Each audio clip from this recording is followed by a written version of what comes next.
el proceso de trabajo para realizar la fuga. Creo que muchos de ustedes, casi todos me parece que ya vieron la película de Trelew de Mariana Ruti, que está bastante bien lograda y bastante explicada. O sea que hay detalles que no vale la pena repetirlos, pero bueno, si es necesario los repetimos. Pero siempre rescato yo el proceso de unidad que trabajamos, no solamente en función de la fuga, digamos, que era una necesidad también pensando en el futuro, pensando en que tarde o temprano las organizaciones armadas, las organizaciones hermanas, digamos, que en la lucha, se tenían que ir acercando y se tenían que ir trabajando juntos en función de la liberación de la nación.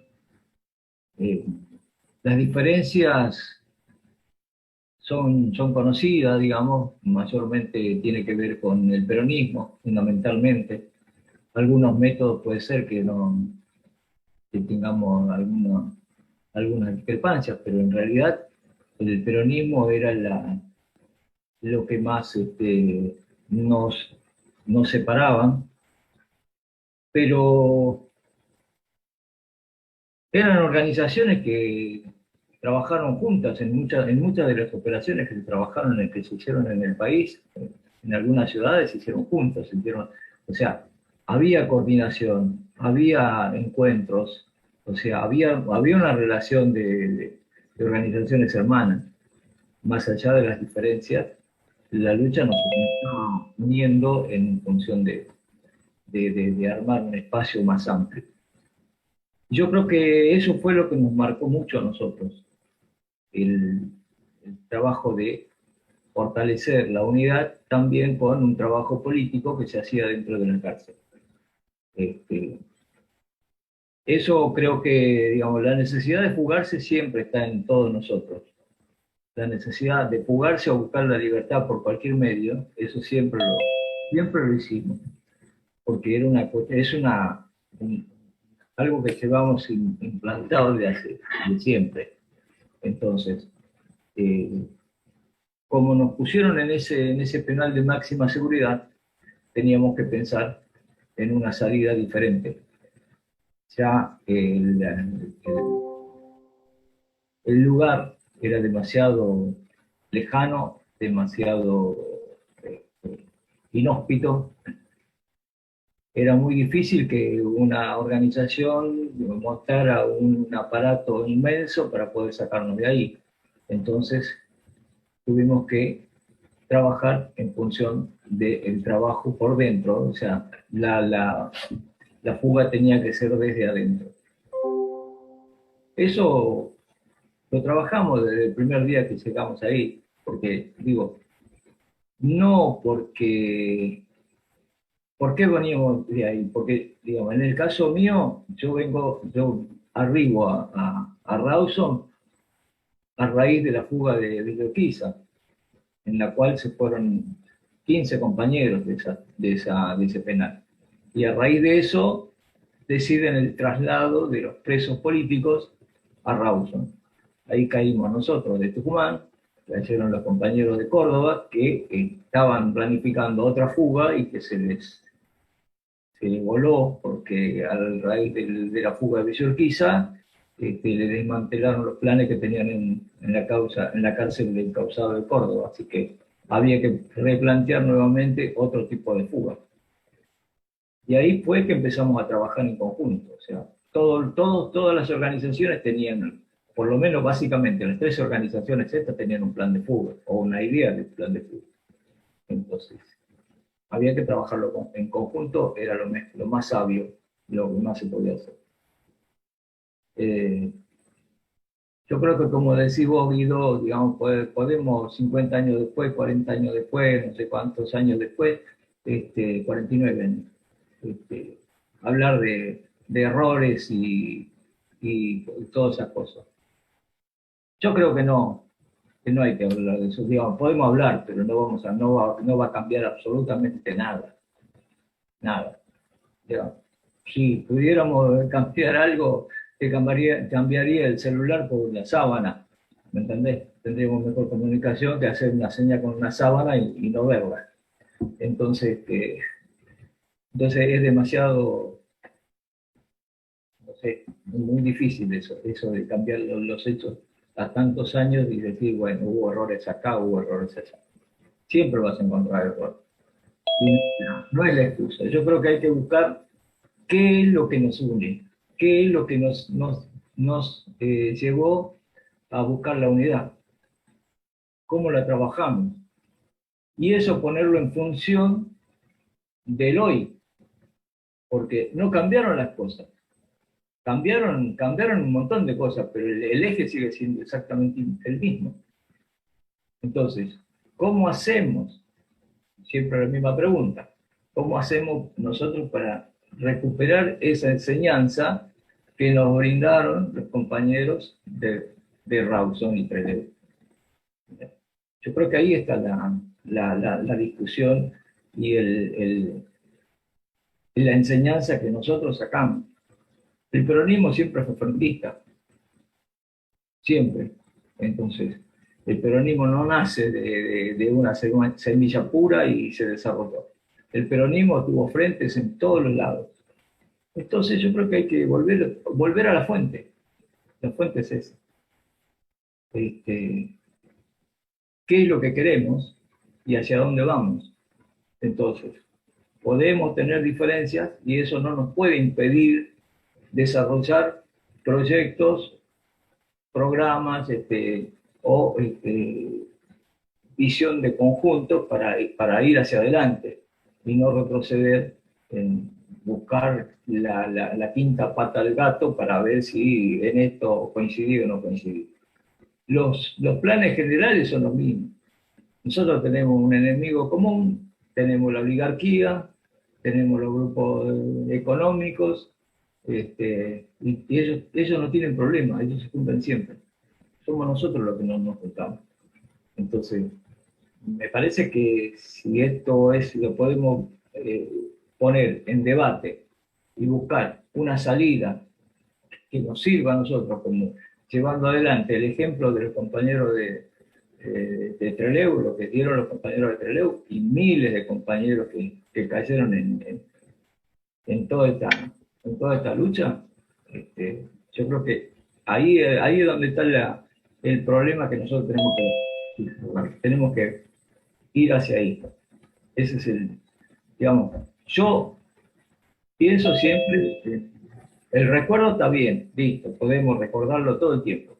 Todos los años, como el 20 de agosto, se vuelve loco porque todo el mundo quiere hacer un acto, y está bien, pero ¿qué ejemplo, no ejemplo, sino qué enseñanza nos deja esa acción?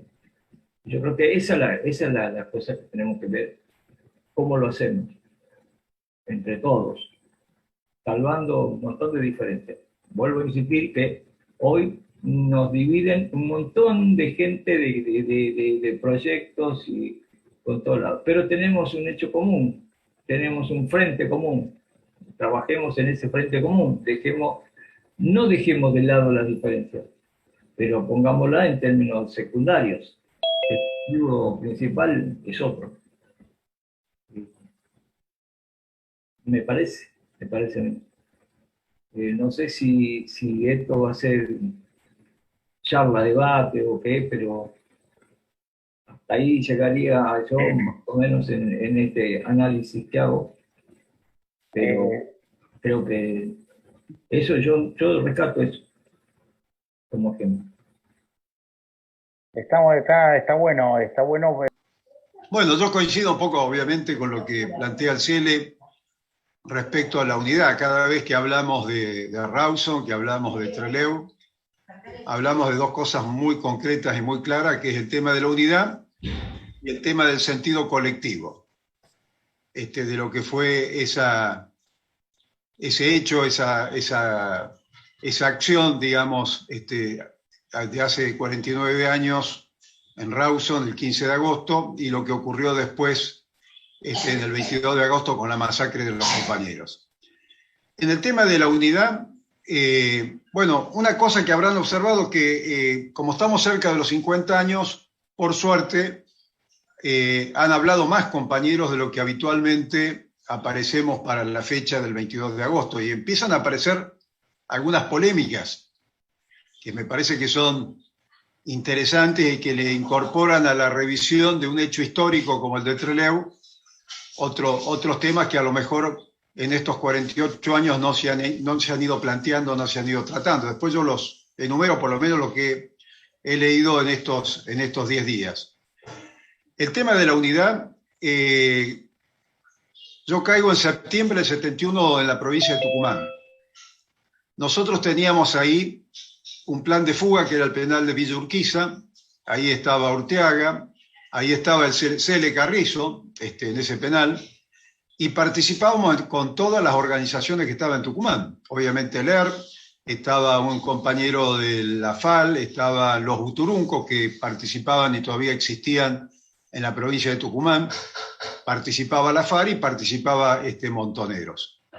Yo caigo una semana antes de que la fuga se diera, pensé que lo iban a demorar por razones obvias, porque en la tortura uno puede llegar a dar datos o información. Los compañeros actuaron lo mismo, como si no hubiera pasado nada, y efectivamente la fuga se dio. Y mi especulación en ese momento era que me trasladaran lo más rápido posible al penal de Villa Urquiza. Lo que ocurrió que vino este coronel, no me acuerdo el nombre, el pelirrojo del batallón 601 de inteligencia del ejército, que había participado, los más viejos sabrán, en el secuestro de Ver y Maestre, para llevarme a Buenos Aires, ¿no? Perdón, a Rosario, al segundo cuerpo. Por la acción de los abogados, y en ese momento de mi viejo, se evitó eso y pasé directamente a Devoto. La dictadura intentó aislarnos, siempre intentó aislarnos, además de borrar y deformar la historia. Entonces los penales de máxima seguridad, como el famoso buque Granadero, los más viejos se acordarán, que eso fracasó por la acción internacional, de denuncia internacional y de la Comisión de Familiares, que estaba muy fuertemente organizada, intentó aislarnos y mandarnos a dos prisiones. Una era el Chaco, Resistencia, 1.400, 1.500 kilómetros de distancia, y el otro era Chubut, Rawson, también una cifra, creo que son 1.400 kilómetros de distancia, con las dificultades para los familiares, con las dificultades para los abogados, y lo inhóspito, digamos, del territorio, en este caso de la estepa patagónica. Ninguno de los objetivos lo lograron. Ahí están las compañeras de Rawson y de Trelew. La solidaridad de la población, tanto de Rawson como de Trelew, fue impresionante, con nuestros familiares, con los abogados. Llegaban nuestros abogados, todos, González Garland, Mario Hernández, Gustavo Roca, para nombrar algunos de los compañeros, Sinigaglia, y los pibes de ahí, de ese momento, los jóvenes de ese momento, año 72, se reunían con los abogados antes y después de que visitaran a los compañeros presos. Antes para ver la información de Buenos Aires, el debate, y después para ver qué decíamos nosotros, los compañeros, las distintas organizaciones, sobre esos puntos de debate político que planteaban. Se estableció un diálogo político realmente impresionante. De esos abogados sobrevivieron muy poquitos: Eduardo Luis Duhalde, que ustedes todos lo conocen, Gustavo Roca, que ya falleció también, y ayer estuve en un Zoom con Gallero, que también por suerte lo tenemos entre nosotros. El resto de los compañeros, de los abogados, todos están desaparecidos. Ortega Peña fue uno de los primeros en ser asesinados. Es decir, la persecución se dio, obviamente, no solo con los compañeros presos, se dio con sus abogados y se dio con sus familiares, ¿no? El tema de los compañeros de Tucumán, de la familia La Plaza, el tema de Pujadas, mi propia familia, es decir, los Santucho, una persecución muy fuerte. ¿Para qué? Para quitarnos la voluntad de lucha. Nosotros éramos, obviamente, del punto de vista político, cualquiera que tomara contacto con algún compañero comprometido con la guerrilla, con las organizaciones armadas, era como un leproso, ¿no? Era un peligro, era un tema de seguridad, era un riesgo grande. El tema de la memoria, de la historia, el hecho de desvirtuarla, bueno, yo creo que el macrismo ahora recientemente la hemos visto claramente, ¿no? La necesidad de tapar, esconder y desvirtuar esa historia, invisibilizarla como un tema central. Y la unidad, ya había acciones conjuntas en el caso nuestro con la FARC en el año 71, nosotros antes de caer en Tucumán, mientras empezaba a hacer una reunión de mesa de organizaciones armadas peronistas acá en Buenos Aires, empezaban a discutir, en la cual participaba la FAP, participaban descamisados, participaban montoneros. Nosotros en Tucumán, lo que nos pasa en el interior, los que somos del interior, estábamos más próximos, realidades más pequeñas. Siempre tuvimos una relación de solidaridad, por ejemplo, con los heridos directa, en la infraestructura, en los recursos económicos. Muchas veces las organizaciones pasaban situaciones económicas muy duras y algunas habían recuperado algo económico, entonces había como un clearing bancario de solidaridad para cubrir algunas de las necesidades. En la necesidad de compartir información, porque en los lugares chicos cualquier operación era un riesgo. Y con la FARC nosotros en su momento hicimos una acción conjunta que fue una comisaría Villa Mariano Moreno que nos salió para el carajo desde el punto de vista militar. Salimos heridos, perdimos vehículos, perdimos armas, pero políticamente fue un éxito esta contradicción. ¿Por qué fue un éxito? Porque aceleró el proceso de unidad y de debate político con las Fuerzas Armadas Revolucionarias, con descamisados y con montoneros. Y Buenos Aires empezó a moverse en otra dinámica. Digo esto porque yo rescato mucho el tema del interior. Ustedes saben que tenemos un gobierno muy del AMBA desde el punto de vista político, de nuestro gobierno. Y el interior todavía sigue también invisibilizado en sus acciones políticas, en sus reacciones, y estas acciones políticas tuvieron un profundo significado. La fuga del penal de Villa Urquiza, la participación de todas las organizaciones, la fuga de las compañeras ¿se acuerdan? En el Buen Pastor de Córdoba también es otro hecho bastante claro. Es decir, había una hermandad sustentada en el principio de la acción. Rawson, ¿qué es lo que permite? Permite un debate político muy intenso. Acuérdense que en ese momento nosotros con la FARC sacamos un documento que por ahí está dando vuelta en alguno de los temas digitales que se llamó El Valido de Rawson, que está un documento trabajado con los compañeros de la FARC y con los compañeros de Montoneros. En el debate político que teníamos con los compañeros del ERP, era un debate político con una profundidad muy importante. Acuérdense, y es recomendable leerlo siempre y releerlo, las 13 preguntas de Carlos Olmedo, con el debate, ¿qué debatíamos ahí? El tema del concepto de ideología, el concepto de la política, el concepto de los movimientos nacionales, el rol de Perón, el rol de la guerra integral, si era la estrategia armada rural, si era la estrategia urbana, el sujeto, es decir, todos temas de una trascendencia política e ideológica muy importante. Y evidentemente había un montón de desacuerdos. Y la característica de ese proceso de unidad, favorecido obviamente por el hecho de que nos veíamos todos los días, durante un tiempo largo, teníamos el tiempo y la posibilidad del cara a cara, de la presencialidad, ¿no? Como el problema que tenemos ahora, no tenemos presencialidad. Ahí teníamos presencialidad todo el día, desde la mañana hasta la noche, y teníamos obviamente una acción principal, que era el tema de fugarse, ese era el objetivo, el deber de cada preso, sustancial, fundamental, central. Nos pusimos de acuerdo en los puntos que estábamos de acuerdo y nos pusimos de acuerdo en los puntos que estábamos de desacuerdo. Casi le diría como que agarramos la libreta del debe y la haber del almacenero y empezamos a notar las cosas que teníamos claras y que había que profundizar y lo que no teníamos acuerdo y que había que permitir, para evitar el sectarismo, el hegemonismo y todo lo sismo, que la realidad ingresara para que pudiera alimentar ese debate político y acercar posiciones a ver quién estaba más cerca quién arrimaba mejor el bochín a la realidad concreta.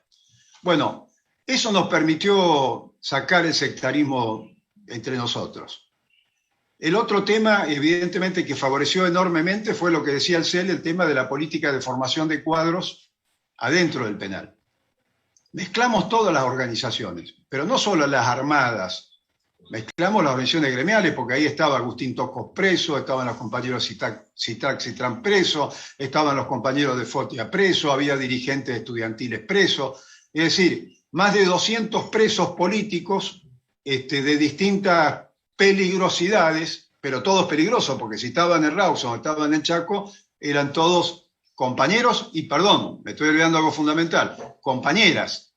¿No? Las compañeras también eran bastante peligrosas, por eso estaban en el pabellón 6 también, en los dos últimos pabellones. Entonces, esta mezcla en las políticas de debate político y de discusión también facilitó el proceso de unidad, porque había una dosis de subjetivismo que lo tenían obviamente los compañeros que venían de organizaciones marxistas con el peronismo, los peronistas con las organizaciones marxistas, o sea, un debate que fue realmente formativo, enriquecedor para todos nosotros. Y se logró un proceso de unidad que quizás afuera entre las organizaciones no se dio. O sea, hubo como un desfasaje entre nosotros ahí adentro y las organizaciones afuera. Señalo esto importante porque de ahí hay visiones diferentes también. Y me parece que hoy uno de los problemas que tenemos casualmente pasa por el debate más profundo en los temas centrales y podernos aceptar con esas diferencias y que esas diferencias no afecten el principio de la acción, que es fundamental. Entonces, eso fue uno de los temas que consolidó la unidad. El otro tema es que había una estructura colectiva, de conducción colectiva, y de participación colectiva, porque participaron 120 compañeros sin los cuales era imposible la fuga. Bueno, me parece que ese es otro tema importante a rescatar si uno rescata la historia y va a la coyuntura actual en el sentido político de las cosas que hoy nos están faltando. Y el contexto también fue un tema de debate, porque uno se va olvidando, pero el otro día hablando con otros compañeros del sur, me acordaba que en el mes de julio, acuérdense que ya la dictadura de la famosa, entre comillas, Revolución Argentina ya estaba en retroceso. Entonces había todo un debate político si realmente, además de lo disparatado que parecía una acción de fugarse desde un penal de máxima seguridad como Rawson, con más de 140, 150 hombres armados, estaba el tema de la coyuntura política. Si estábamos a poco tiempo de las elecciones, ¿para qué nos fugábamos y corríamos semejantes riesgos si podíamos esperar que se desarrollara, se retirara la dictadura y probablemente tuviéramos algún final eventual de libertad a los presos políticos? Bueno, esa posición política se discutió. Se discutió también el tema de la metodología de la fuga, porque muchos compañeros de afuera planteaban una estructura de aparato y de lo clásico, fuga controlando desde el exterior hacia el interior de la cárcel. Y nosotros planteamos que era factible desde el interior hacia afuera de la cárcel.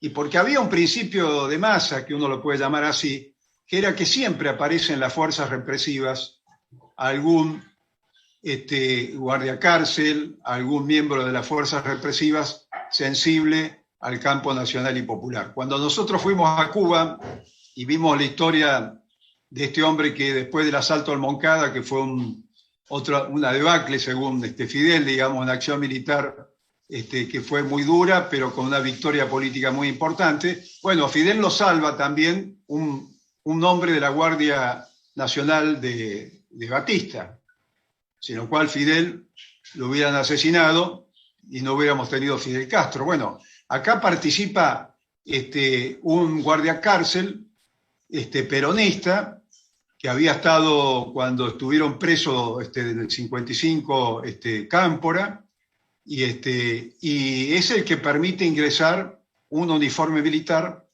y trabajosamente una pistola, la única pistola, digo porque por algunos dicen que hubo varias, una sola pistola, que es la que permite pensar que se puede hacer una fuga simulando una intervención militar que era muy común en la época con la prepotencia que tenían las Fuerzas Armadas cuando hacían estas especies de intervenciones o allanamientos o requisas, como se llamaba, de adentro de la cárcel hacia afuera, que es lo que se hace y se organiza. Por eso se organizan 3 grupos.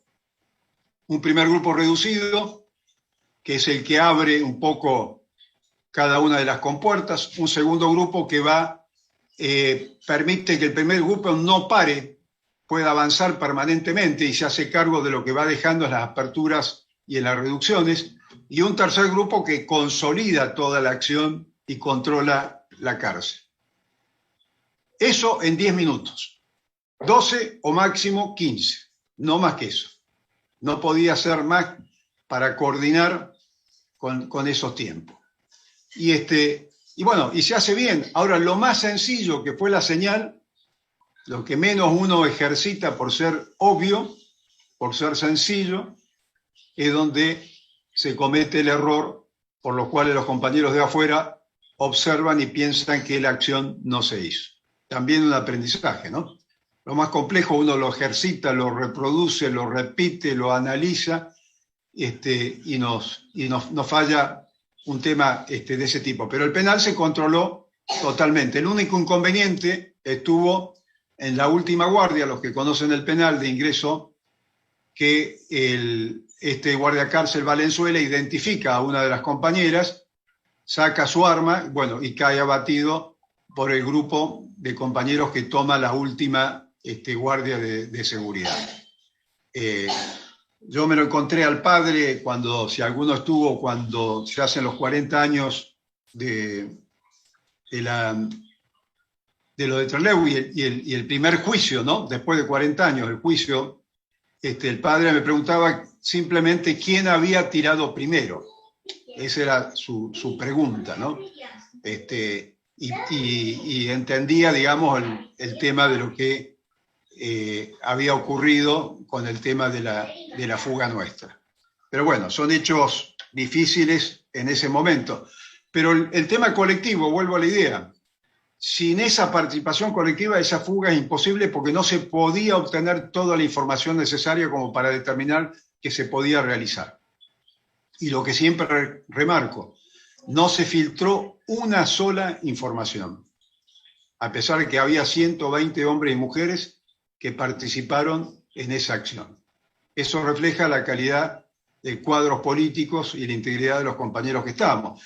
Agustín Tosco, que estaba en ese momento, el Roby Santucho y el Pelado Satinsky, dos de los, podemos decir, los conductores principales de esta acción, hablan con Agustín para decirle que estábamos bastante cerca de la implementación del plan de fuga, y habrán visto en los reportajes, Tosco en ese momento cuando recibe la información, que algo sospechaba por los movimientos, por un montón en los recreos había ciertas pases de información y de cosas que todo el mundo miraba,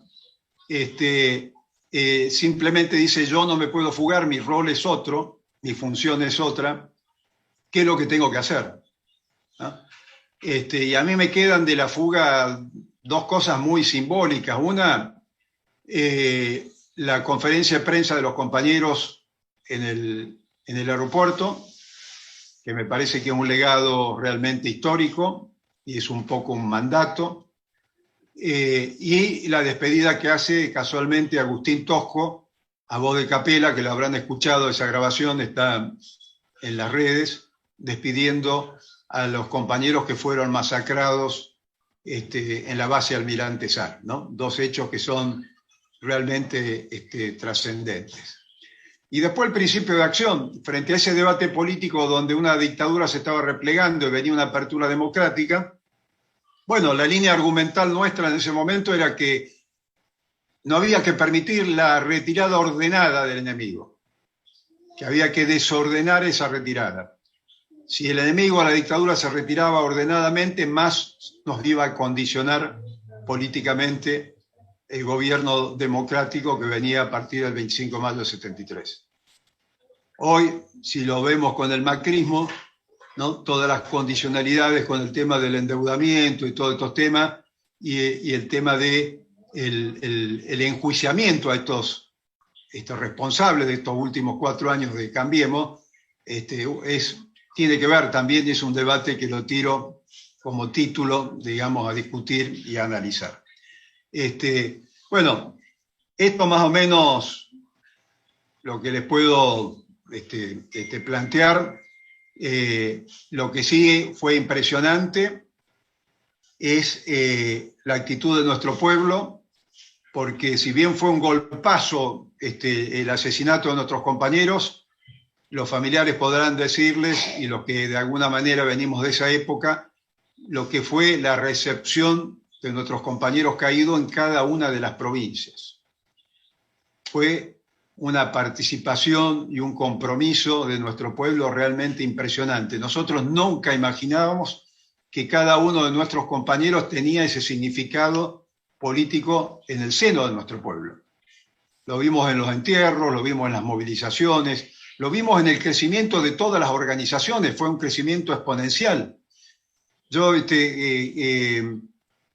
asimilaba esto, recuerdo otro hecho conmocionante como fue la muerte de Néstor Kirchner, donde la juventud entró a militar y a comprometerse con la política de una forma impresionante en todos los sectores.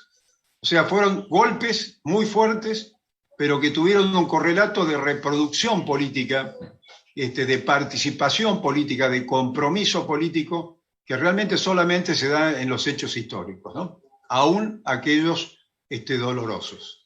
Así que bueno, si tuviera que sintetizar, hoy recordar nuevamente un 22 de agosto, diría el concepto de unidad, la metodología de esa unidad, me parece interesante, el tema colectivo es fundamental, el tema de la acción política me parece trascendental, y eso que uno muchas veces no mira si realmente el esfuerzo revolucionario de militancia política realmente si tiene un significado y una trascendencia de otra gente. Y después cuando ocurren hechos de esta magnitud, aparece y ahí uno se asombra, ¿no? Y se da cuenta que realmente toda esa lucha no es en vano. Simplemente esto, digamos, como para no hacerlo tan extenso, ¿no? Bueno, gracias, Fernando. Hay una pregunta en el Facebook de una compañera, para vos, para Cele, para cualquiera de ambos. ¿Por qué creen que cuesta tanto reivindicar el accionar de las resistencias argentinas o latinoamericanas a los estados terroristas en la sociedad? Y pone como ejemplo que no se discute a los milicianos o los partisanos europeos que resistieron al nazismo y sin embargo, dice, están en cuestión acá en general muchas veces en un sector importante de la sociedad la resistencia armada a los gobiernos terroristas.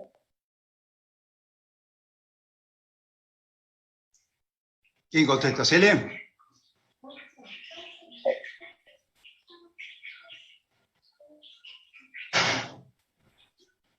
Yo te doy mi visión. No sé cómo será en Europa. Digamos que en Europa sufrieron el nazismo en carne propia. Todos los pueblos europeos sufrieron el nazismo en carne propia. En el caso nuestro, es la oligarquía con sus grupos económicos el que nos persigue y no nos va a dejar caminar libre por ningún lado. Siempre nos van a hacer la guerra. Yo creo que me parece que no hay que comparar. Son dos diferentes pueblos y diferentes circunstancias. A nosotros no nos van a dejar caminar, nunca, porque la oligarquía desde la época en que conquistaron la Patagonia y con la Patagonia trágica, lo que decía el Indio Bonet en el reportaje, lo que hicieron en la Patagonia rebelde, y ahí para acá, siempre nos fusilaron, nos desaparecieron, y bueno, fueron argentinos, no fueron de otros países. Eso es Bueno, yo creo que, sí, yo creo que estos procesos tienen continuidades y discontinuidades.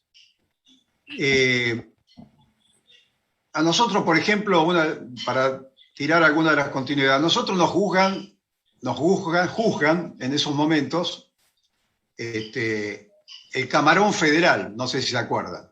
Un Camarón que es un pariente lejano del Comodoro Pro, Comodoro PRI actual.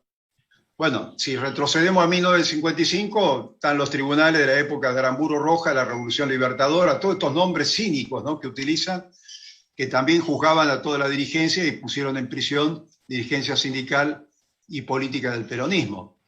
Bueno, ni hablar del CONINTE, que ya en la época de Frondizi eran juzgados militares que se juzgaron a los sindicalistas y se puso preso un montón de compañeros. Es decir, el lawfare, el rol de la justicia no es nuevo desde el punto de vista político, hay una continuidad. Lo que se le ha roto a la oligarquía es el uso de las Fuerzas Armadas como instrumento directo e importante, lo cual para todos nosotros es muy importante. Plantea la lucha desde otra perspectiva y de otra posibilidad. Entonces, ahora, lo que no puede admitir es esto, que las palabras de Macri, ¿se acuerdan, Macri?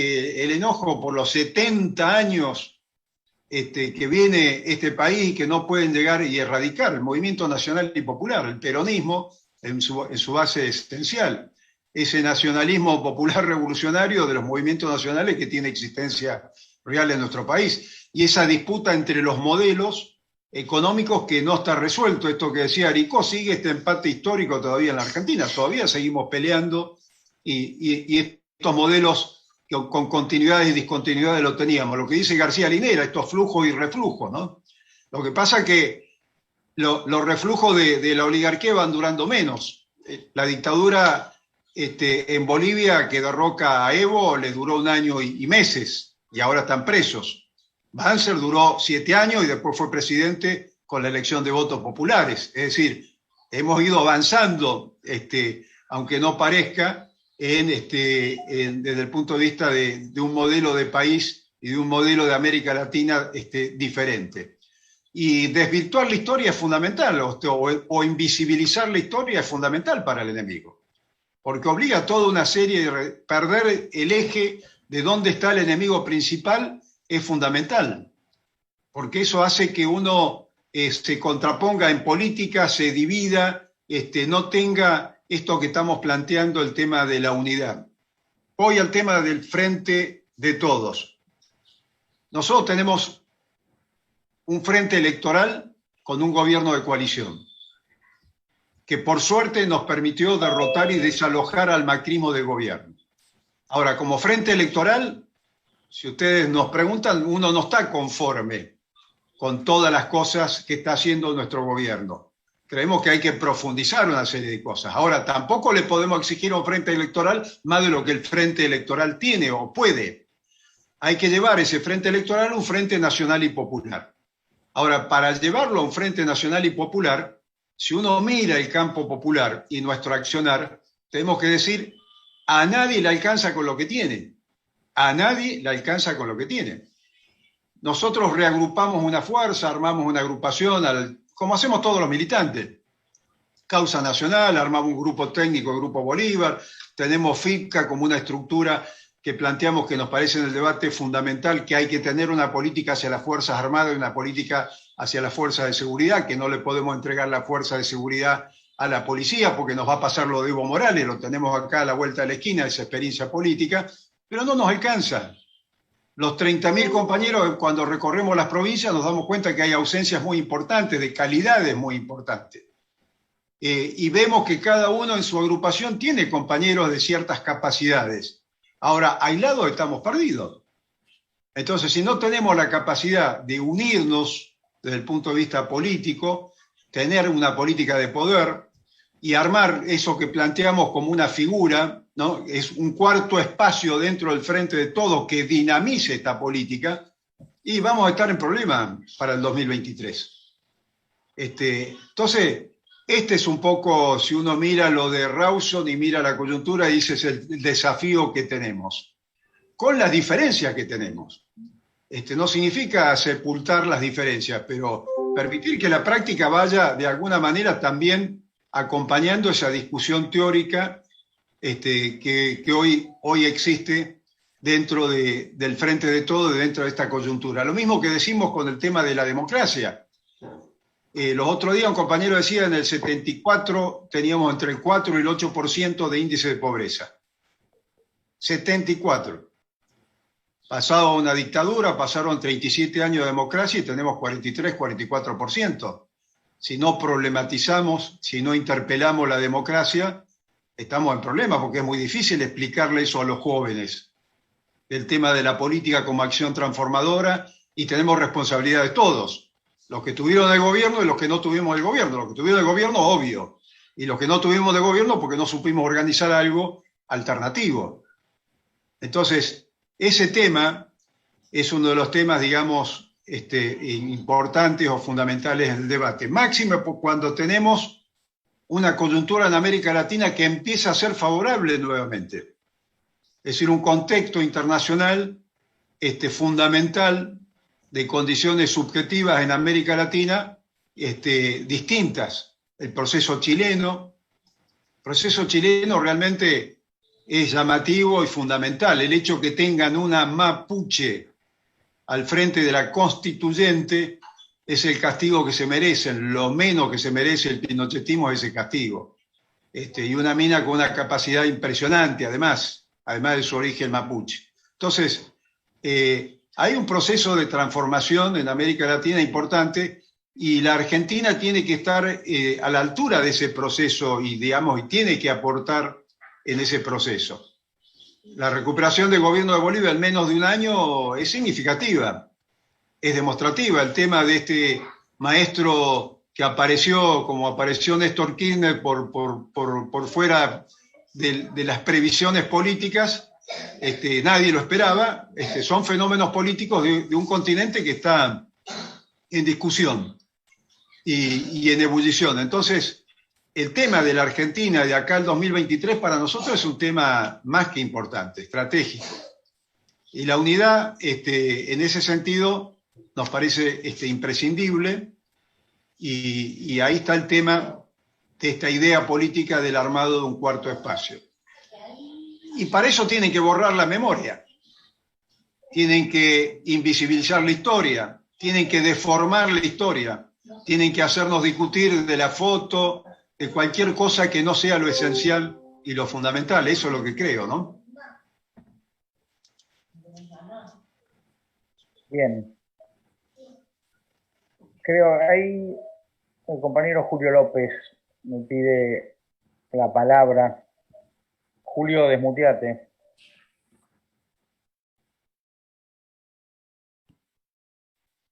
Hola, ¿qué tal? Buenas tardes, ¿se escuchan? Sí.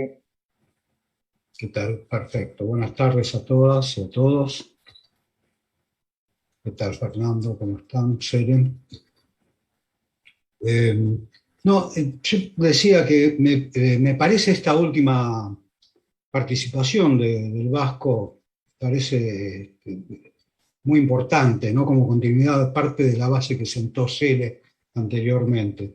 Porque muchas veces, yo pedí intervenir porque me parece que muchas veces tomamos estas épocas, estas fechas, digamos, de lo pasado, como algo nostálgico, alegórico, como una cosa muy sentida, muy querida, evidentemente, pero parece que estuvieran ahí en un museo, ¿no?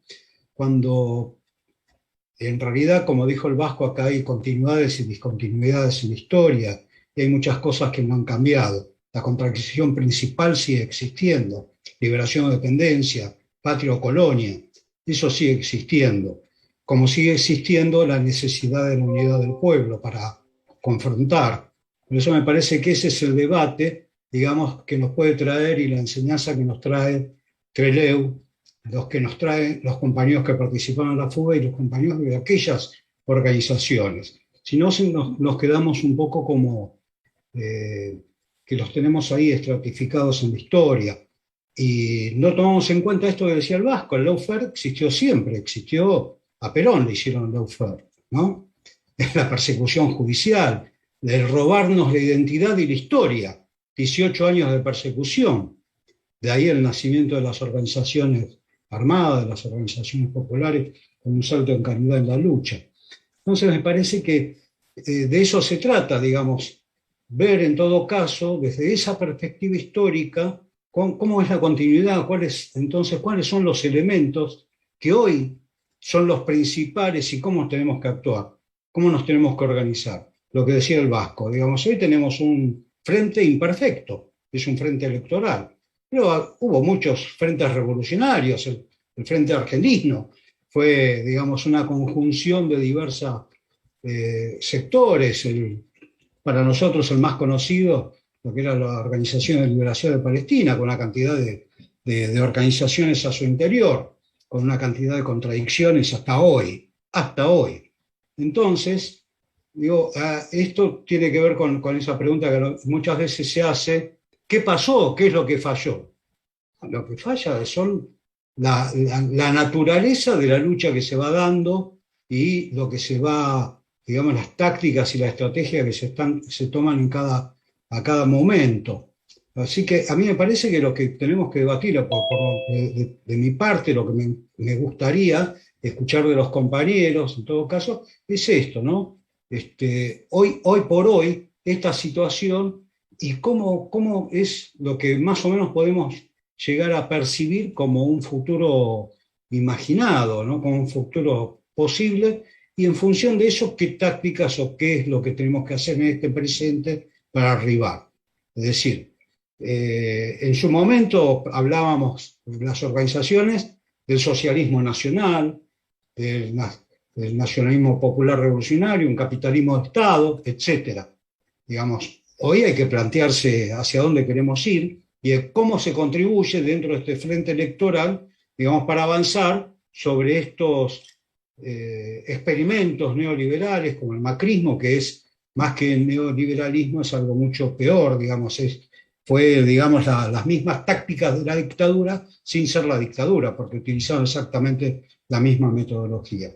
Digo, quería simplemente hacer este párrafo y no aburrirlos, pero me parece que era importante, por lo menos desde mi punto de vista. Gracias. Gracias, Julio. Acá en el chat Susana Traversi deja una pregunta para el Vasco. Yo la abro si Cele quiere también contestar. Está todo bárbaro. ¿Cómo ves la construcción del cuarto espacio dentro del Frente de Todos? ¿Qué características?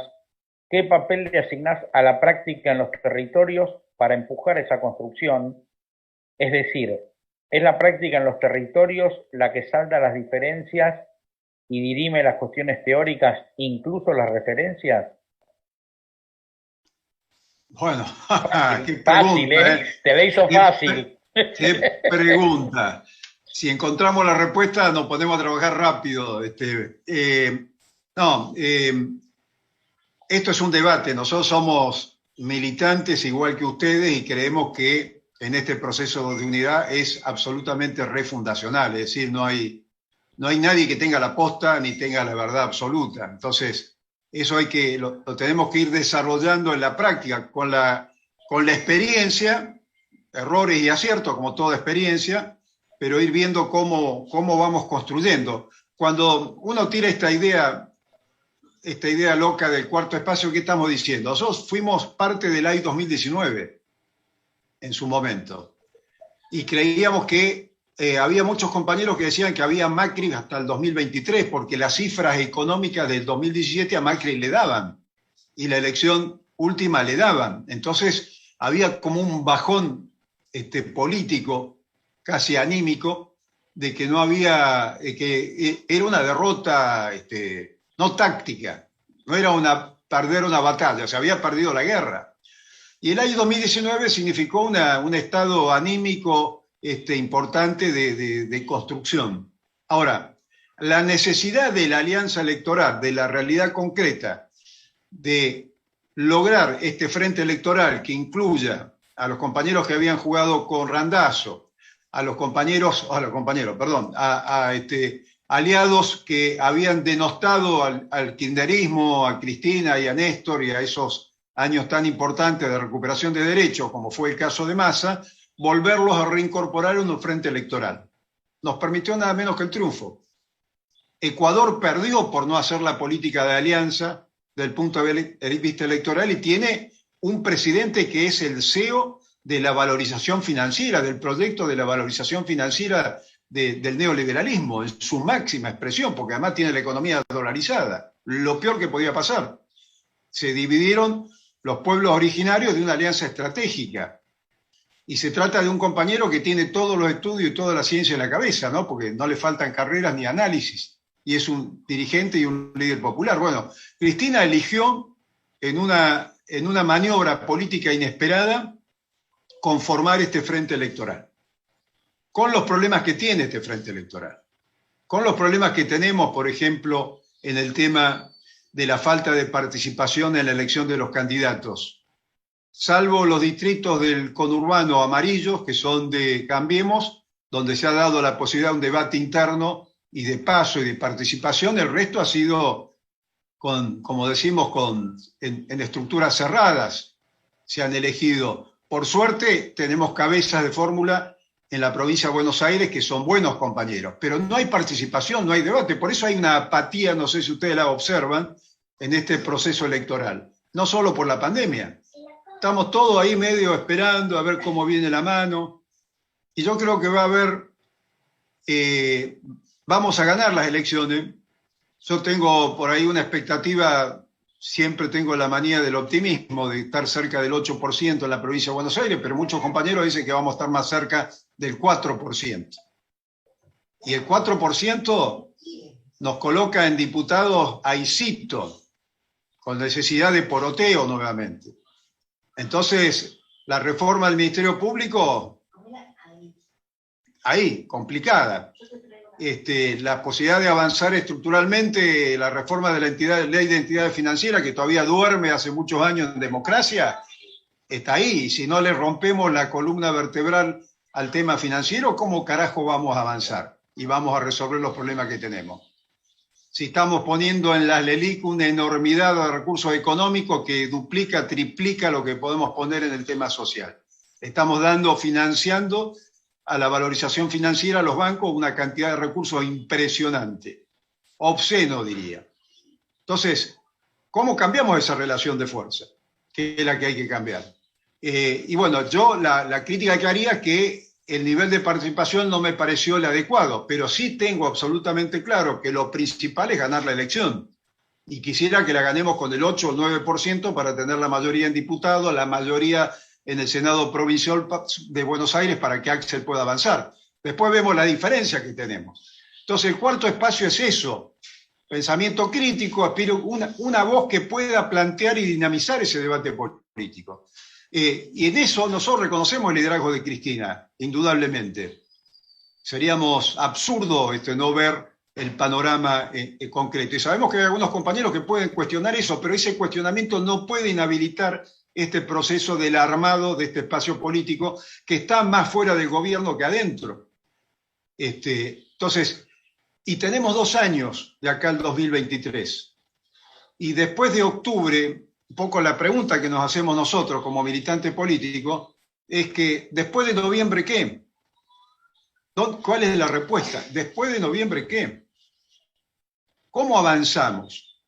Entonces, ahí una de las cosas que se nos ocurren es que hay que dar por finalizada, y tiene que ver con la unidad, la etapa, todos hemos tenido un proceso de dispersión política, de disolución de nuestras experiencias, organizaciones madres, y hoy estamos dispersos. Es más, en esa dispersión nos hemos mezclado bastante.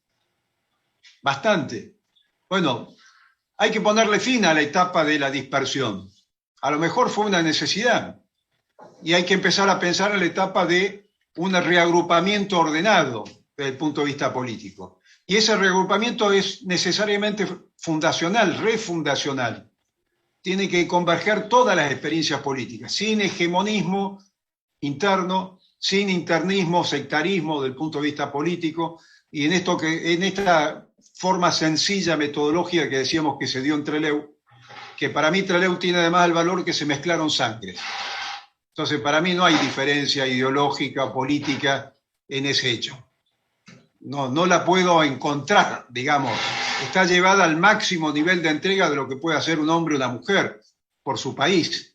Entonces, todas esas discusiones sí son bárbaras, espectaculares, pero no pueden obstruir una acción necesaria de transformación en la Argentina.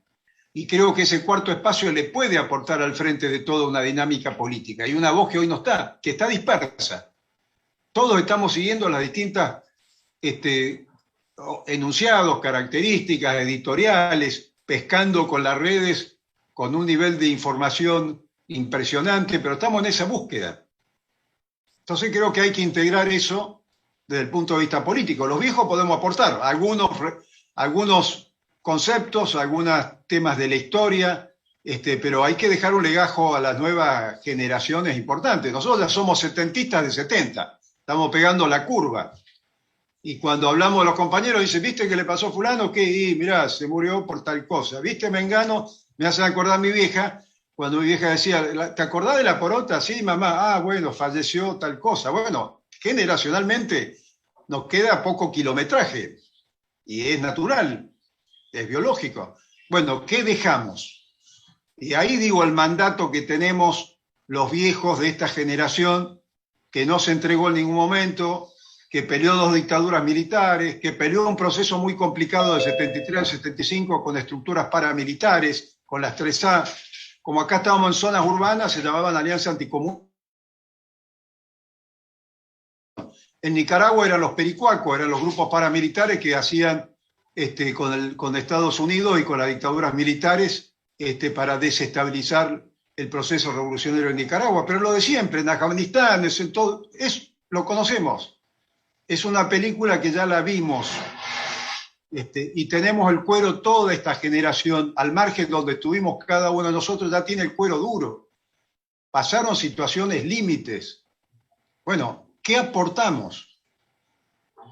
Ahí está el tema. Y no tenemos mucho tiempo, no por el tiempo biológico, estratégico. El 2023 lo tenemos acá nomás cerquita. Entonces, hay un espacio enorme del kirchnerismo, del peronismo revolucionario, de esto que llamamos de la transversal, de peronistas y no peronistas, que tenemos el mismo objetivo, somos compañeros de destino, y no nos bajamos en ninguna estación, que es lo que no está presente en la política argentina. Y en ese marco debatamos y intercambiemos información y nos peleemos ideológicamente y políticamente y profundicemos, como debatía Carlos Olmedo con el Roby Santucho, como peleamos con el tema del peronismo y el antiperonismo, pero que eso no limite la necesidad de avanzar y recuperar un tiempo que tenemos que es fundamental. Esa es un poco la ansiedad. Y en ese terreno estamos todos iguales. Yo les puedo hacer la misma pregunta a ustedes. Yo les digo, esta es la idea que nosotros tenemos, un grupito chiquito del cuarto espacio. Tenemos la idea loca de que a los 50 años de Trelew poder tirar un grito allá en la Patagonia, donde este proceso de unidad o articulación empiece a darse. Idea loca que se le ocurre, ojalá se nos ocurran a todos ideas o propuestas que se puedan a lo mejor cristalizarse. Bueno, esta es una de las ideas. Valorar el tema del interior nos parece fundamental. Los procesos del interior tienen una dinámica y una riqueza que muchas veces de Buenos Aires no la vemos y no lo tenemos interconectado. Y el tema de la organización es territorial, pero es sindical, es movimentista, es federal. El rol de la mujer está más que claro y su masividad impresionante. Y no hay ninguna Saúl Ubaldini en la mujer para esas concentraciones. Se concentran con un sentido colectivo realmente llamativo. El tema gremial es un tema que tenemos que trabajarlo mucho. Muchas de las organizaciones territoriales nuestras han abandonado el trabajo de respaldo a los conflictos sindicales que tenemos, que son muchos y son varios. Nosotros hoy a la mañana hicimos una reunión con los compañeros colectiveros de la zona norte. La patronal les retiró la libreta de trabajo. No les da la libreta de trabajo, donde tienen que asentar su horario de trabajo y lo que le corresponde. Parecen los conservadores del año ñaupa, que le sacaban la libreta de de enrolamiento a los peones. Hoy ocurre eso. Hoy que estamos en el gobierno. Uno de los compañeros que estaba en conflicto le escribe una carta a Cristina. Cristina obviamente opera con un asistente en el Senado y le da el contacto con el Ministerio de Trabajo. ¿El Ministerio de Trabajo a quién lo deriva? Al psicólogo del Ministerio de Trabajo, al psicólogo. ¿Qué le dice el psicólogo? Como el compañero está muy tenso, entonces que mejor que renuncie a la empresa para garantizar su salud mental. Y le decimos, bueno, te habrá dado otro trabajo. No, no. Entonces, eso es lo que hoy tenemos en nuestro gobierno, ¿no? Que hay que defenderlo y hay que estar claro en eso. Pero es lo que tiene que haber algo que movilice eso. Entonces, lo territorial es importante, de respaldo a esos conflictos, de integración de los frentes de masa. Por eso la estructura movimentista va contra ese concepto que quizás desarrollamos en una época, que era la estructura de orgas cerradas, o de orgas más cerradas, porque veníamos en un proceso de resistencia. Podemos discutirlo, eso seguro que hay montones de críticas que nos van a hacer, algunas reales y otras las podremos revertir, pero la estructura tiene que ser movimentista de frente de masa, más abierta, claramente. Entonces, esa unidad con ese criterio movimentista, con ese criterio federal, con ese criterio colectivo, con ese criterio de integrar todas las realidades, que todos los afluentes que tienen experiencia, todos tenemos experiencias que pueden servir, hasta los errores pueden servir, y es refundacional. No vamos a repetir la historia de lo que fuimos, yo creo que eso no existe, es superadora. Bueno, esta es un poco las ideas locas, digamos, que uno tiene, y serán reales, serán las mejores, no sé, bueno, es lo que hay que debatir, pero la debatimos en pie de igualdad. Si ustedes me preguntan la respuesta de todos los temas, ni en pedo las tengo. Lo que sí está claro que colectivamente son armables, son desarrollables y modifican con la acción la correlación de fuerzas, la única forma, ¿no? Vasco, a mí se me ocurrieron dos preguntas. Una, ¿sigue siendo hoy el movimiento obrero la columna vertebral del movimiento nacional? Y la segunda, vos hablabas claramente, digamos, del liderazgo de Cristina, podemos hablar de la centralidad de Cristina. Me pregunto, ¿cómo hay que plantarse y plantearse esto del cuarto espacio sin que la misma idea sea vista como una colisión con Cristina? Voy a hacer una analogía muy exagerada, ¿no? Pero que no termine en una disputa con la conducción o referencia como en el 73-74 con Perón. Está claro que estoy exagerando, pero es para que se entienda la pregunta, ¿no? Que la idea es, esta idea de armar el cuarto espacio, que para muchísimos compañeros por ahí compartimos esto de estar a la expectativa, de tener una serie de no respuestas permanentes, o de querer que se avance en un rumbo un poco distinto o más profundo, y choca con también muchos compañeros que dicen donde la referencia, la centralidad, la conducción política más importante, que es Cristina, se para, hasta ahí llegamos. Bueno, tema también, qué preguntitas, ¿no? Yo creo que el tema central pasa por el debate de dos modelos que están en pugna en la Argentina.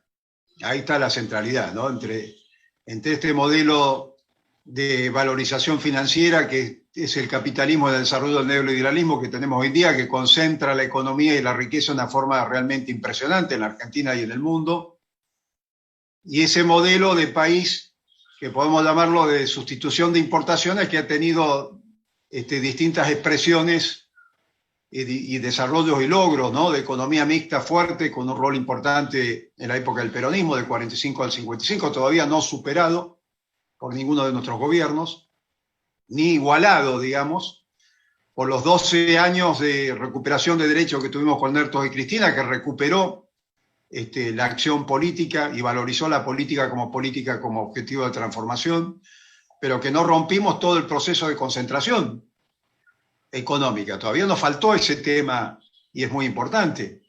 Esto que dice Cristina, más de un gobierno, tenemos más de un gobierno, sí.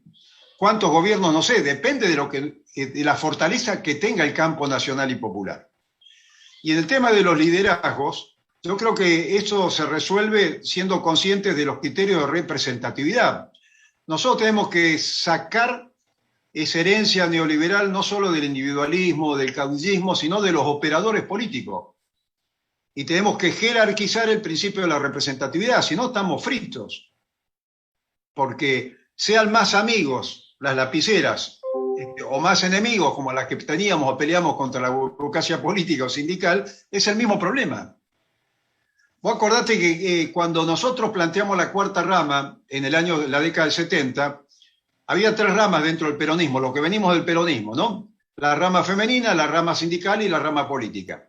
Nosotros poníamos la cuarta rama. Veníamos nosotros empujando con 18, 17, 21 años. Perón la veía medio lejana, no le convencía mucho. Y los muchachos que tenían el Consejo Superior del Peronismo, que eran las 3 ramas, y se repartían los cargos proporcionalmente, el ingreso de un socio de una cuarta rama era un problema, porque había que dividir los cargos institucionales en 4 sectores, 25%, 25%. Ahora, ¿qué fue lo que terminó dirimiendo para que se reconociera la cuarta rama, la rama juvenil dentro del movimiento peronista? La representatividad. La construcción de frentes de masas juveniles realmente con fuerza y con peso político. Entonces, una primera forma es la representatividad. Ahora, para vos poder ejercer la representatividad, tenés que dar debate interno. O tenés que dar las pasos, tenés que dar discusión interna. Si no damos eso, estamos en problema, ¿eh? Estamos en problema porque esto es como el agua, vamos a buscar formas alternativas. Y fíjate que la crisis de representatividad, que el Frente de Todos tiene 18 partidos. Nosotros estamos armando también nuestro partido. Porque si no armás tu propio partido, no estás en el Frente de Todos. Si no estás en el Frente de Todos, mirás todo desde afuera, en lo institucional. Y pese que nosotros tenemos esa manía, si querés, media setentista, de que la contradicción entre lo institucional, el gobierno y el poder popular es una contradicción que hay que manejar, hay que resolver, hay que conducirla correctamente. Y sabemos que lo que está debilitado es el campo nacional y popular, que es lo que hay que fortalecer. Me parece que eso nos queda claro a todos, porque no hay alternativa, no hay una unidad en los cuadros políticos, no están los frentes de masas consolidados. Y entonces decimos que los mejores cuadros con más experiencia organizativa tienen que estar ahí, y no en la estructura institucional de gobierno. En el sentido que, como se arman los equipos, ¿no? Hay uno que juega mejor de número 9, el otro que es un buen arquero, el otro que es buen defensor, en el armado del equipo. Hay compañeros que tienen más facilidad para recorrer lo territorial, para discutir las políticas en los frentes, para hacer de nexo con el gobierno. Bueno, hay que conformar eso. Eso nosotros le llamamos el movimiento. Los partidos políticos son la expresión institucional de esa fuerza y los que dirimen los cargos institucionales. Lo institucional tiene que estar en función de fortalecer los frentes de masa. Si no, nos va a pasar lo de Evo, nos va a pasar lo que históricamente nos viene pasando, ya lo vemos, llevamos 55 años con esta historia de experiencia. Y el tema de los liderazgos son imprescindibles.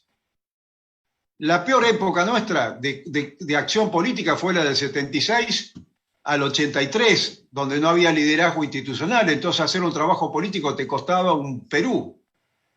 Hoy nuestro pueblo la ve a Cristina como una reserva estratégica y aguanta como diciendo, bueno, si pasa algo hay una centralidad, como decís vos, hay un liderazgo. Nosotros en Rawson nos pasamos, en el balido de Rawson, nos pasamos discutiendo si Perón era líder revolucionario, líder popular y todo esto. Sacamos un documento definiéndolo como líder popular y cuando salimos afuera nos cagaron a patadas, por lo menos a nosotros en la organización, porque Perón era líder revolucionario. Bueno, una discusión que ahí terminó después, ¿no? Quizás semántica, digamos. Ahora, siempre tenemos claro que si no hay una idea de construcción propia del esfuerzo propio de la construcción y fortalecimiento de los frentes, es muy difícil dar ese debate en términos de encontrar una respuesta. Y Cristina y los liderazgos en general reconocen las relaciones de fuerza. Ahora, para que te reconozcan tenés que representar algo, tenés que construir algo. Y después lo del movimiento obrero, yo creo que si bien está el debate con las organizaciones sociales, quién es el sujeto, para mí sigue siendo el movimiento obrero el que tiene la centralidad en esa organización popular. Y cuando se mueve el movimiento obrero se conmociona la estructura económica. El tema es que también hay un proceso de renovación que se tiene que dar ahí. Lo que sí estamos viendo que en el proceso de concientización y de organización hemos descuidado eso y hemos visto la sangría de la dictadura militar. Cuando uno recuerda lo de Fátima, hace ahora del 20, bueno, ahí había 16 compañeros nuestros de la Felipe Vallese, de una empresa de autopartes que fueron asesinados y dinamitados, entre otros. Y esa debilidad en la dirigencia y el activismo sindical también se nota. Y cuando vemos quiénes votaron, yo estaba en la Patagonia, los compañeros nos convocan para reagruparnos, somos socios fundadores en ese momento de la Corriente Federal, con lo poquito que teníamos, aportamos, por lo menos acompañamos, no estábamos entre los principales, acompañamos ese proceso, vamos a Puerto San Martín, a los aceiteros, un evento, y el secretario general de los aceiteros dice, yo me tengo que autocriticar porque nuestros compañeros aceiteros con el mejor sueldo votaron a Macri. Y después cuando hablas con Paulón, te dice los metalúrgicos votaron a Macri. Hablas con nuestro compañero Adolfo Barja, de Puerto, con buenos sueldos, dice nuestros compañeros votaron a Macri. Y yo me vine con toda la idea que era la clase media de mierda, que había votado a Macri, que habíamos perdido como central, y me encuentro que nuestros trabajadores asalariados con los mejores sueldos habían votado a Macri. Entonces, falta conciencia y organización. Hay que trabajar sobre esos temas. Esa es una tarea, una larga e importantísima tarea que tenemos que hacer. Entonces, para mí la centralidad sigue siendo ahí. Hay que ver este debate, hay nuestra agenda sindical, nosotros estamos trabajando con las secretarias regionales, que están las multisectoriales, porque cuando vienen los periodos de crisis, ahí está la resistencia central en el territorio. Multisectorial, el frente más amplio, y el movimiento obrero. Y tenemos una estructura de compañeros que están trabajando en una mesa política de las pymes, las empresas argentinas de capital argentino, que nos parece que es la otra columna, junto con lo de los trabajadores de un frente nacional y popular, que hay que construir. Y después están los otros frentes. Y la universidad, lo que vemos que la universidad se nos metió para adentro, muy lejos de lo que éramos nosotros como... Claro, nosotros estamos ilegalizados, estaba la CGT de los argentinos y nuestro compromiso era la universidad hacia el pueblo y salir hacia afuera. Nosotros empezamos a militar en el norte, en la Universidad Nacional del Litoral, en Villocampo, ¿se acuerdan del Ingenio? Con Ongaro metido ahí en el medio, con la Forestal, éramos solidarios con el conflicto de la madera. Hoy los universitarios están metidos en el consejo, en cuántos cargos consiguen en tal lado, en lo electoral de lo universitario. Se metieron hacia adentro. Hay que sacarlos hacia afuera, a las universidades. Entonces, todo este resultado tiene que ver con los procesos de gasto de dos dictaduras militares que no han sido moco de pavo, ¿no? Entonces hay una enorme tarea. La ventaja de tener un liderazgo que te permite en lo institucional electoral ponerle un freno al avance de este proyecto de la valorización financiera que todavía tiene una vigencia estructural en el país enorme. Que si no tenemos la fuerza necesaria para modificarla, y vamos a tener otros 37 años de democracia como la que tenemos. Esa es la preocupación.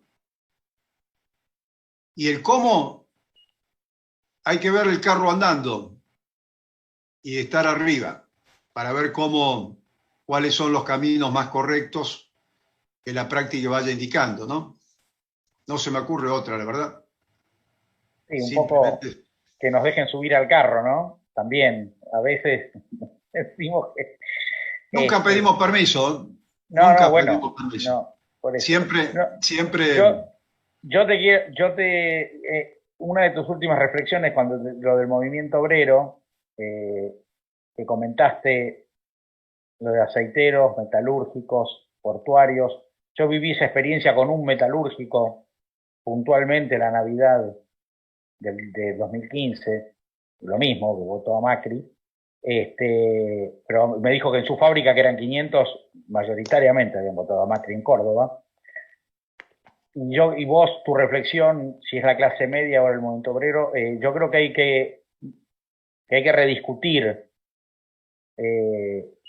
la conceptualización de clase media en términos de que digamos que hoy por hoy hay muchísimos asalariados que integran la clase media como concepto subjetivo de sus intereses, aspiraciones, más allá de su ubicación en lo que es la escala salarial o en lo que es su ubicación en el proceso productivo. Pero no es para hoy, porque me parece que nos abrimos, así se abre un ramillete inabarcable de cuestiones. No sé si hay algún compañero o compañera que quiera hacer alguna otra pregunta o reflexión, porque siendo ya, o vos, Ele, no sé si querés agregar algo o quitar algo, siendo ya 8:40, o vos, Vasco, si querés agregar algo, por supuesto. No, se nos fue el tiempo, se nos fue.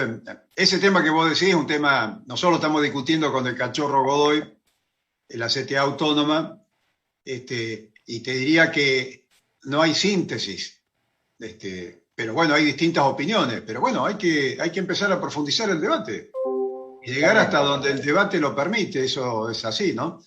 Porque tenemos compañeros que están en la corriente federal a nivel sindical, otros que están en la CTA de Yasky, otros que están en la CTA autónoma, hay un nivel de dispersión importante, y tenemos conflictos sindicales de gremios que los gremios, la dirigencia sindical los mata a los compañeros, ¿no?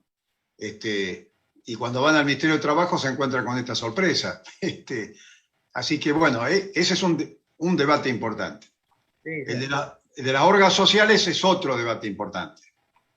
Sí, y otro, si alguna vez volveremos con las orgas sociales, el tema es si podemos volver alguna vez al pleno empleo en términos de esto de en pleno empleo asalariado, como dicen algunos compañeros de las orgas, hay que buscarle una nueva reformulación a lo que es el empleo y el trabajo. Sí, son muchas discusiones que tenemos que ir dando mientras tenemos que ir ganando elecciones, ¿no? También, con lo que hay, con lo que tenemos. Compañeras, nada, si no hay nadie más que quiera decir algo. El Grupo Bolívar está trabajando sobre un plan de gobierno sobre los temas centrales. Viste que ahora el debate es sobre la foto, sobre boludeces. Entonces tratar de... hay un grupo de compañeros comprometidos, que son compañeros de economistas, de las pymes, de técnicos, que tienen capacidad. Entonces tirar una propuesta concreta en cada una de las áreas para discutir sobre eso. No significa que eso sea la posta, pero por lo menos para orientar la discusión en ese tema, ¿no? Sí, bueno. Para ir cerrando, yo solo quería recordar que el 22 de agosto también es una fecha importante para el peronismo por el renunciamiento de Evita a su candidatura vicepresidencial en el 52.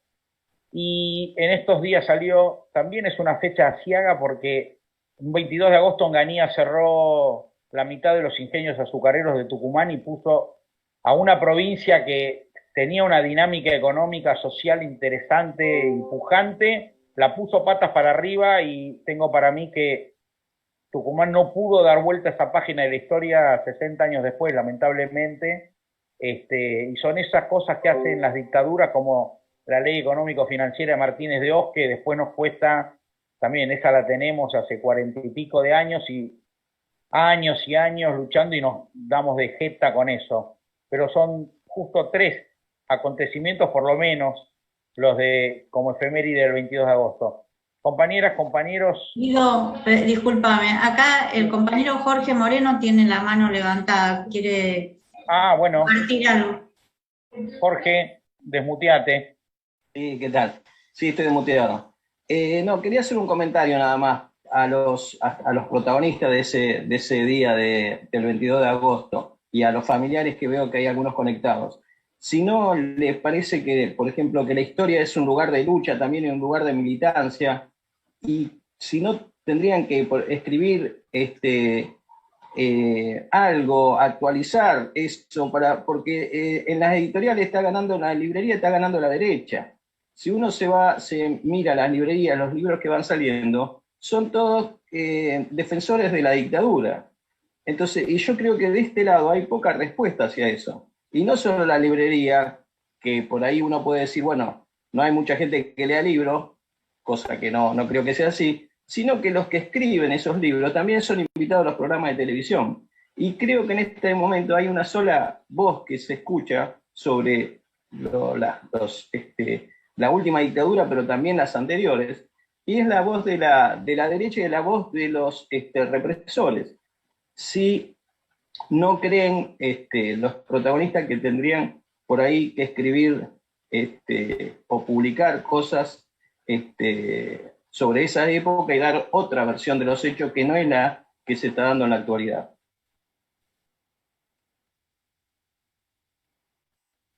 Bueno, quizás perdimos los mejores cuadros con las mejores plumas, ¿no?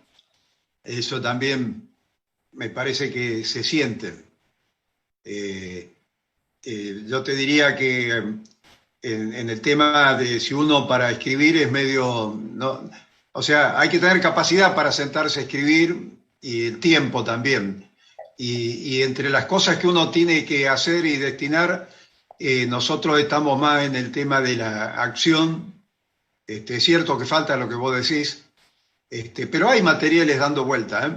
O sea, no es que no hay. Y hay incógnitas todavía para resolver que para escribirlas hay que tenerlas más claras. Esto que decimos de la salida en este proceso democrático, sí es cierto también que los jóvenes no leen.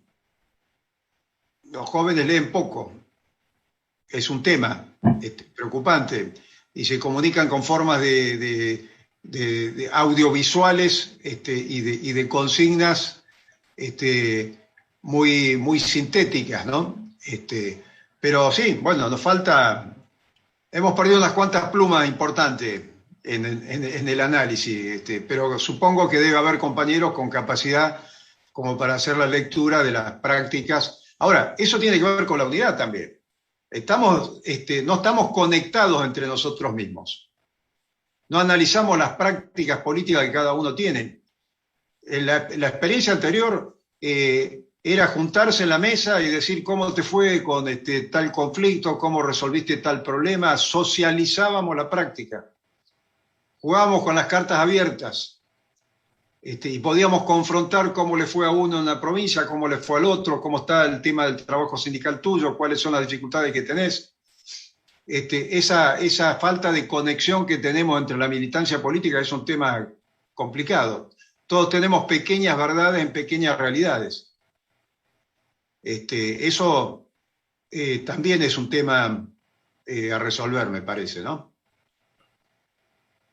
Sí. Deberíamos buscar un guionista y un director y que nos hagan una para Netflix de Trelew. Digo. Sí. Sí, hay... Uno se pregunta por qué el peronismo sigue vigente como movimiento nacional y popular en la Argentina, y cómo los que hemos recorrido América Latina, cómo los otros movimientos, el varguismo brasileño, los blancos en Uruguay, el MNRI en Bolivia, el APRA peruano, gran parte del socialismo chileno, digo por nombrar los más cercanos del Cono Sur, no existen más. Tiene que ver con la formación social, esto que vos preguntabas del movimiento obrero, y tiene que ver con la cantidad de mártires de lucha que tiene el peronismo. A nosotros no nos alcanzan la fecha. Si nos ponemos en el tema del debate, la fecha para nosotros es una excusa para discutir lo que estamos discutiendo. Pero tenés fecha en el calendario para traer compañeros y ponerlo ahí, y la discusión son siempre la misma. Cada uno cuenta lo que vivió, pero inmediatamente el disparador es todo esto. Hay que ver cómo enhebramos todas estas realidades políticas que tenemos en el campo nacional y popular, que hoy son las que alimentan esta conciencia nacional vigente, que sigue vigente. Porque es lo que yo entiendo, que cuando cae un compañero y después lo van a enterrar, aparecen miles o cientos de compañeros que no sabíamos dónde estaban y que se sienten representados por esa mujer o ese hombre en cada uno de los momentos. Quiere decir que hay un nivel de conciencia que no lo estamos representando totalmente. Y eso depende de nosotros. Y no hay salvadores. Somos nosotros. Así como está la palabra todos, que me parece que ha sido un acierto de eso.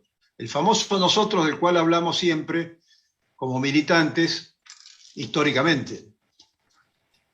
Y digo militantes, ¿no? No digo militantas ni militantos, militantes. O sea que ahí hay un acierto nuestro de definir los militantes con un criterio bastante amplio. Digo, parece anecdótico, que está bueno para cerrarlo así. Bueno. Compañeros, acá hay varios agradecimientos. Los agradecidos somos también nosotros. No quiero terminar sin agradecer a los compañeros de Causa Nacional, Cele, el Vasco, Roberto, Pájaro y otros compañeros presentes, a todos los que estuvieron, y vamos a ver si hacemos otras charlas con otros temas, el tema soberanía, el tema de cómo se replantea el tema de deuda externa y su pago, su forma, su cómo, su qué. Gracias a todas y a todos. Esperamos seguir encontrándonos pronto, mientras no se pueda por Zoom, y apenas se pueda, que podamos organizar grandes actividades nuevamente al aire libre o en los locales, en las unidades básicas, centros culturales, sindicatos, etcétera. Bueno, Vasco, Cele, un abrazo y muchísimas gracias por seguir estando y por seguir enseñando y compartiendo con nosotros. Y nos vamos a ver pronto, seguramente. Bueno, yo creo que eso es el mejor homenaje a los compañeros caídos en Trelew y a los miles de compañeros que hoy no están con nosotros, ¿no? Así que la lucha continúa y, como se dice, hasta la victoria siempre, compañeros. Muchas gracias. Hasta la victoria. Gracias. Compañeros de Trelew, los 30.000 compañeros presentes. Ahora y siempre. Ahora y siempre. Gracias. Gracias, compañero. Muchas gracias. Gracias a Chao. todos. y Gracias, a compañeros. todos. Chao. Chao, chao. Chao, Roberto. Chao, gracias a todos. Gracias, Fernando y Cele. Chao. Chao, Nadina. Abrazo.